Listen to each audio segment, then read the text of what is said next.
नमस्कार, मैं हूं रंजीत।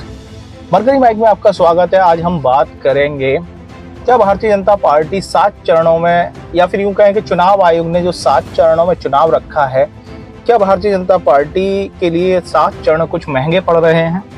आज हम बात करेंगे इन 7 चरणों में आखिर भारतीय जनता पार्टी के लिए ये 7 चरण नुकसानदेह साबित होते दिख रहे हैं। उसकी वजह है कि अगर हम 2014 के चुनाव की बात करते हैं तो इस चुनाव के दौरान जब पश्चिमी उत्तर प्रदेश से चुनाव की शुरुआत हुई थी, यूपी के लिहाज से मैं बात कर रहा हूं, तो उस समय भारतीय जनता पार्टी की जो हवा चली, जो वोटिंग परसेंटेज सामने आया, या फिर यूं कहें कि भारतीय जनता पार्टी का जो नारा था अच्छे दिन आने वाले हैं, जो उसकी रौ थी, वो जिस तरह से आगे आगे बढ़ी, उससे जब पहला चरण गुजरा, दूसरा चरण आया, दूसरे चरण में और अच्छा मतदान हुआ, भारतीय जनता पार्टी की हवा बनती चली गई।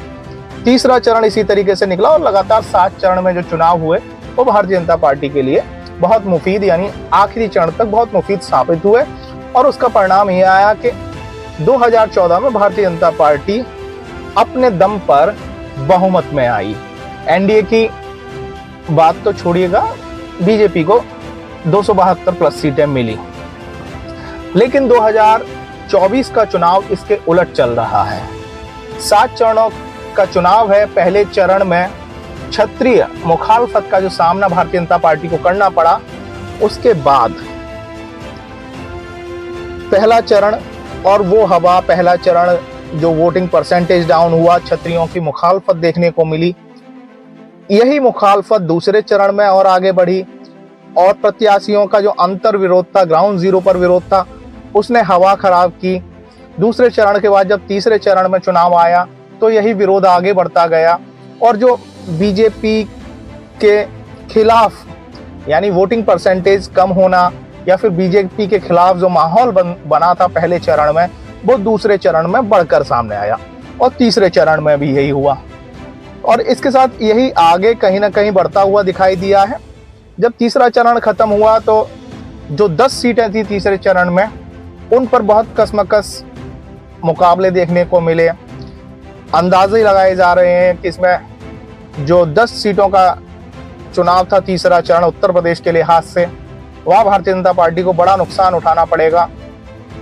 जब चौथा चरण आया तो ये जो 3 चरणों में जो हवा बनी थी कि भारतीय जनता पार्टी और कमजोर हो गई है तीसरे चरण के बाद, वो चौथे चरण में भी वो डिफरेंस देखने को मिला और वो हवा लगातार भारतीय जनता पार्टी के खिलाफ बनती जा रही है।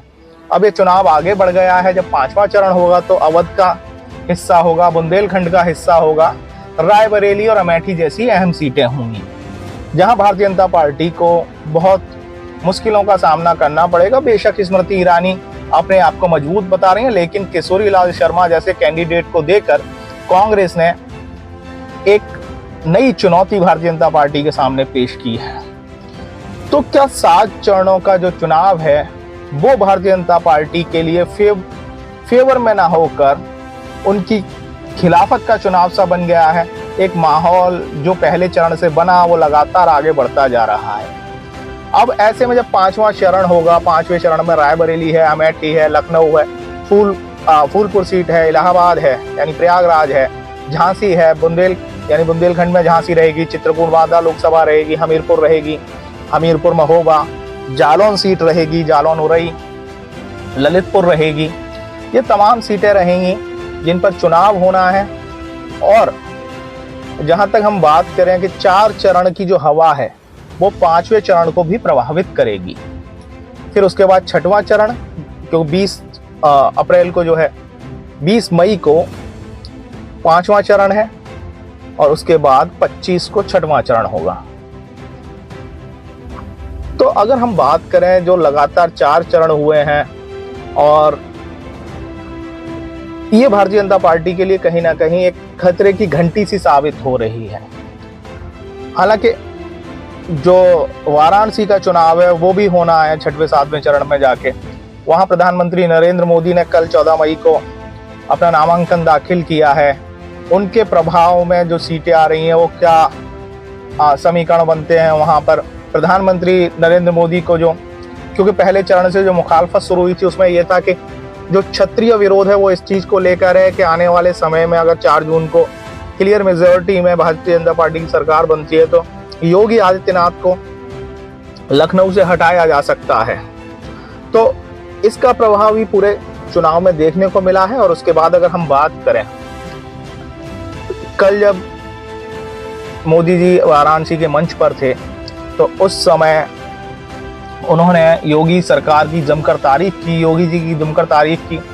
तो कहीं ना कहीं एक नाराजगी लोगों में जो है, क्षत्रिय मतदाताओं में, तो उसको कोशिश की जा रही है उस झेप को मिटाने की कि साहब हम योगी के खिलाफ नहीं हैं, योगी सरकार के हम मुरीद हैं। उन्होंने खुद को ये भी कह दिया, ये मेरा लोकसभा क्षेत्र है, योगी जी यहाँ मुख्यमंत्री हैं उत्तर प्रदेश के और उनकी सरकार में जो विकास कार्य हो रहे हैं वो देखने दिखाने लायक हैं, तारीफ के काबिल हैं। हालांकि इसके बावजूद जब अरविंद केजरीवाल ने ये कहा कि योगी की छुट्टी तय है, अमित शाह अगले प्रधानमंत्री होंगे क्योंकि 75 साल के जब मोदी जी हो जाएंगे तो उनके जवाब उनका उत्तराधिकारी कौन होगा, तो अरविंद केजरीवाल ने इसमें एक तंज कसा कि भाई जो मोदी जी हैं वो अमित शाह के लिए वोट मांग रहे हैं, 1 साल बाद वो प्रधानमंत्री होंगे।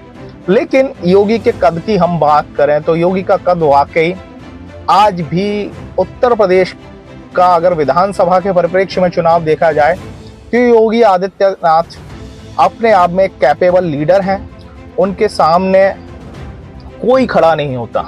लोकसभा चुनाव में बेशक आप ये कह सकते हैं कि योगी के नाम पर करंट नहीं है, लेकिन मैं इससे सहमत नहीं हूं। योगी के नाम पर करंट है, मोदी जी के नाम पर करंट उत्तर प्रदेश में नहीं है। जो कुछ वोट मिल रहा है वो योगी सरकार के मानक पर वोट मिल रहा है। अगर भारतीय जनता पार्टी ये चुनाव बचाने का प्रयास कर सकती है, अगर योगी आदित्यनाथ को पीएम कैंडिडेट अगर घोषित किया जाए, जैसे कि पहले क्षत्रिय नेता मांग करते रहे कि योगी को उत्तराधिकारी के तौर पर घोषित करना चाहिए, तो यहाँ योगी की डिमांड आज भी है और योगी का करंट भी है।